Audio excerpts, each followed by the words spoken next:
Fala pessoal, sejam bem-vindos a mais uma aula para o melhor curso da certificação CEA. Eu sou o Prof. Renan Duarte e só lembrando vocês, quem quiser ter acesso ao curso completo, com as apostilas em PDF, todos os slides utilizados em aula, mais de 1.100 questões comentadas em vídeo, materiais de resumo direcionados para a revisão e um banco com questões que caem na prova da CEA, cliquem aqui no primeiro link na descrição ou nos comentários fixados para que vocês conheçam o curso completo. No mais, peço para vocês deixarem o like, se inscreverem aqui no canal e desejo a vocês uma excelente aula. Pessoal, agora a gente vai falar um pouco sobre caderneta de poupança, um investimento que é muito tradicional aqui no nosso país. A gente tem que saber então que a poupança, ela é uma modalidade de conta que tem como propósito estimular a economia popular ao permitir a aplicação de pequenos valores que passam a gerar rendimentos mensalmente, tá? Então, primeiro ponto, quando eu falo da poupança, é que eu estou falando que eu tenho uma modalidade de conta, não é um título de crédito. O investidor que tem o interesse em colocar o dinheiro dele em poupança, basta ele ir até uma instituição financeira que está autorizada a emitir uma caderneta de poupança, fazer a abertura da conta e passar a depositar valores nessa conta aqui. Pode depositar, pode também fazer transferências. Quem é que pode, então, emitir uma caderneta de poupança? Olha só, Caixa Econômica Federal, a CEF, Sociedade de Crédito Imobiliário, a SCI, um banco múltiplo que tenha a carteira de crédito imobiliário, Associação de Poupança e Empréstimo, as APEs, e cooperativas de crédito. Então, essas instituições podem emitir caderneta de poupança, podem fazer a abertura desse tipo de conta. Característica: a gente tem a liquidez. Os recursos aplicados na poupança podem ser resgatados a qualquer momento. Então, a pessoa foi lá, fez a abertura da conta hoje, já fez uma transferência. Se daqui uma semana, se daqui 2 semanas ela precisar do dinheiro que ela depositou, ela vai poder resgatar sem maiores dificuldades, porque a liquidez ela é imediata, a qualquer momento. O detalhe é que nem sempre o investidor ele vai conseguir resgatar o dinheiro dele com rendimento, mas isso a gente já vai ver. E também tem a característica de ter um acesso simples. Para investir, basta o investidor abrir essa conta e depositar valores. Geralmente a gente não tem um valor mínimo de aplicação. Vamos falar sobre a rentabilidade agora.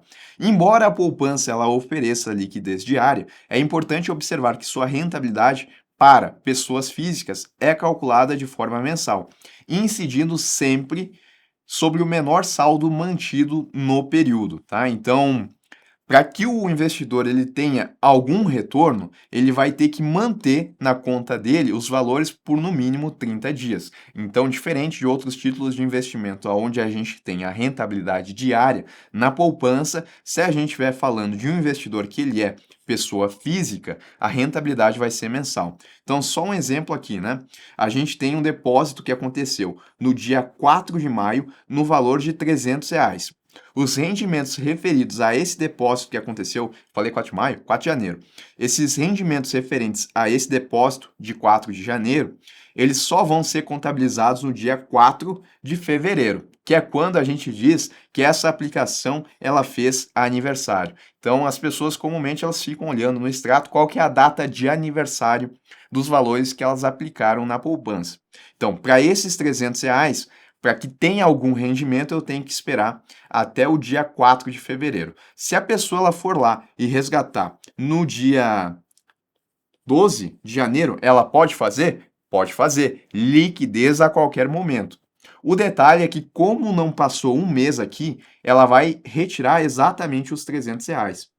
Ela não vai conseguir ter nenhum tipo de rendimento aqui. Renan, pode retirar menos? Pode. Se ela retirar menos, o que ficar aqui ainda vai gerar retorno se contabilizar 30 dias. Então, por isso que é o que a gente diz, Incide sempre sobre o menor saldo mantido no período. Então, vamos pensar o seguinte, ao invés de sacar R$ 300 aqui, o nosso amigo foi lá e sacou R$ 200 no dia 12/1.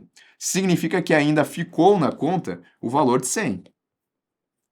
Porque ele depositou 300, Ficou o valor de R$ 100 depois do saque de 200. Lá no dia 4 de fevereiro, Como ainda ficou dinheiro na conta e esse dinheiro ele contabilizou 30 dias, a gente vai ter rendimento. Mas esse rendimento ele vai incidir sobre o menor saldo do período, sobre os R$ 100, porque os R$ 200 aqui que foram sacados, eles já foram retirados sem rendimento nenhum, tá? Então, rendimento apenas sobre R$ 100 é o menor saldo que ficou dentro do período. Se ele não tivesse feito saque nenhum, o menor saldo, nesse caso aqui, teria sido R$ 300. E aí, o rendimento seria sobre R$ 300, tá? Já se ele depositar, então, R$ 200 no dia 7 de janeiro, os rendimentos referidos a esse depósito só serão contabilizados no dia 7 de fevereiro, tá? Nessa situação aqui, então, ele teria R$ 500, né? Depositou 300 no dia 4 de janeiro e no dia 7 depositou mais 200. Então, vamos supor aqui, no dia 12 de janeiro, esse nosso investidor teria R$ 500. Se ele fosse sacar aqui, da onde que a poupança ela iria pegar o dinheiro? Ela pegaria aqui dos R$ 300 ou dos R$ 200 que ele depositou por último? Primeiro, ela vai tentar pegar dos últimos R$ 200 que foram depositados. E se ficar faltando, aí ela vai pegar do depósito inicial. Então, se essa pessoa aqui for fazer um saque de R$ 50, vou colocar em vermelho aqui só para a gente contextualizar. Foi aqui, sacou R$ 50. Esses R$ 50, eles vão sair aqui dos R$ 200, que foi o último depósito feito, para tentar manter esses R$ 300 que eles já estão mais próximos da data de aniversário, estão mais próximos de gerar juros. Agora, se o saque fosse de 250, aí a lógica seria diferente, tá? Porque teria que pegar os R$ 200 aqui e ainda pegaria R$ 50 dos 300. É assim que funciona a lógica lá na poupança. E, de novo, olha no período, né? Qual que foi o menor saldo daquele período e aí gera retorno sobre aquilo. Isso para pessoas físicas, tá? Que a gente considera que a rentabilidade ela é mensal. Se eu estiver falando de uma pessoa jurídica que tenha fins lucrativos, a rentabilidade é trimestral. Daí toda essa lógica que eu falei aqui, a gente tem que pensar no período de 3 meses. E se o investidor resgatar antes de 30 dias, então é aquilo, né? A gente não vai ter qualquer rendimento. Se o depósito, ou melhor, se o resgate for parcial, a gente vai ter a rentabilidade sobre o menor saldo do período. Aplicações que forem iniciadas no dia 29, dia 30 e dia 31 de um mês somente começam a pagar rendimentos a partir do dia 1º do mês seguinte. Isso porque a gente tem o mês de fevereiro que não em situações normais, né, sem ser ano bissexto, ele não vai ter o dia 29, nem o dia 30, nem o dia 31. Então, por conta disso, se padronizou que no dia 29, dia 30 e dia 31, a gente só vai ter a data de aniversário para esses dias aqui no primeiro mês do dia seguinte. Daí, dessa forma, acabou padronizando. Até porque também tem vários meses aí que não tem o dia 31. A remuneração da poupança ela sofreu alterações nos decorreres dos anos, tá? E a última dessas alterações aconteceu no dia 4 de maio de 2012, quando ficou estipulado que a rentabilidade da poupança é dada em função da meta da taxa Selic vigente no momento. Então, para que a gente tenha a remuneração da taxa Selic, a gente tem que olhar qual que é a meta da taxa Selic naquele determinado momento.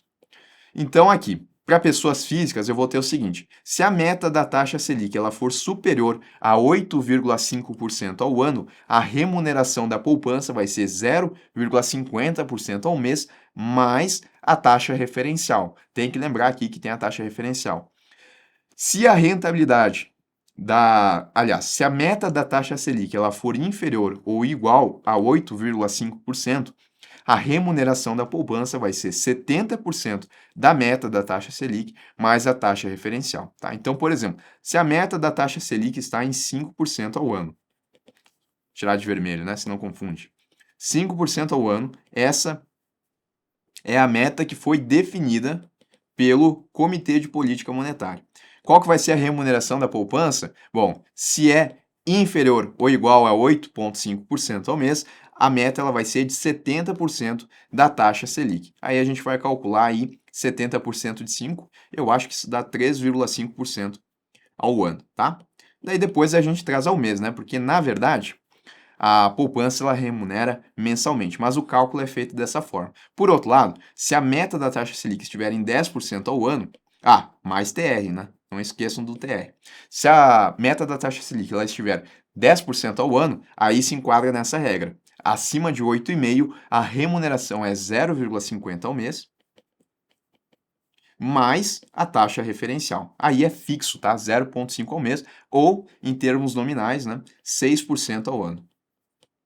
Mais a taxa referencial, isso para a pessoa física. Para a pessoa jurídica com fins lucrativos, a remuneração é a mesma, a diferença é que a gente vai ter a rentabilidade trimestral. Se a meta da taxa Selic estiver acima de 8,5%, a rentabilidade, então, da pessoa jurídica vai ser 1,50% ao mês, ao trimestre, 1,50% ao trimestre, perdão, mais a taxa referencial. Se estiver igual ou inferior a 8,5 a meta da taxa Selic, a remuneração vai ser 70% dessa meta, mais a taxa referencial. Então, acaba que o valor nominal acaba também sendo de 6% ao ano, mais a TR, quando a Selic ela estiver superior a 8,5. Caso o investidor ele tenha alguma aplicação que antecede a data de 4 de maio de 2012, ele vai continuar a receber rendimentos de acordo com a regra antiga, que estabelecia que a poupança ela rendia 0,5% ao mês, acrescida da taxa referencial. E aqui não se olhava, então, qual que era a meta da taxa Selic. Então, se a pessoa lá em 2010, ela colocou o valor de 50 mil reais na poupança. Nessa época aqui, a taxa Selic estava em 15%, só para a gente ter uma ideia.